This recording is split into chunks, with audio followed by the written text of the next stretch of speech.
Kalaboso ang isang 24 anyos na lalaki matapos mahulihan ng 9 na paketeng hinihinalang shabu sa ikinasang bypass operation ng PNP sa Barangay Santa Lucia, Pasig City.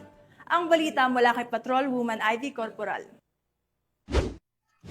Kalaboso ang isang 24 anyos na lalaki na pinangalanang si alias Vincent sa ikinasang bypass operation ng mga operatiba ng Station Drug Enforcement Unit ng Pasig City Police Station dakong alas 2:10 ng madaling araw sa East Bank Road, Barangay Santa Lucia, Pasig City.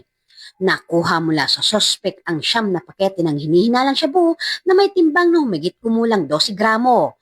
Narecover din ng pulisya ang bypass money at isang berdeng pitaka. Dinala ang sospek sa opisina ng Station Drug Enforcement Unit para sa dokumentasyon at pagsasampa ng kaso para sa paglabag sa Republic Act 9165 o mas kilala bilang Comprehensive Dangerous Drug Act of 2002 sa Pasig City Prosecutor's Office. Makakaasa ang publiko sa patuloy na kampanya ng kapulisan laban sa ilegal na droga upang mapanatili ang mas ligtas na komunidad. Mula dito sa Metro Manila, ako po ang inyong PNN correspondent, Patrol Woman Ivy Corporal, alagad ng batas, tagataguyod ng balitang pulis.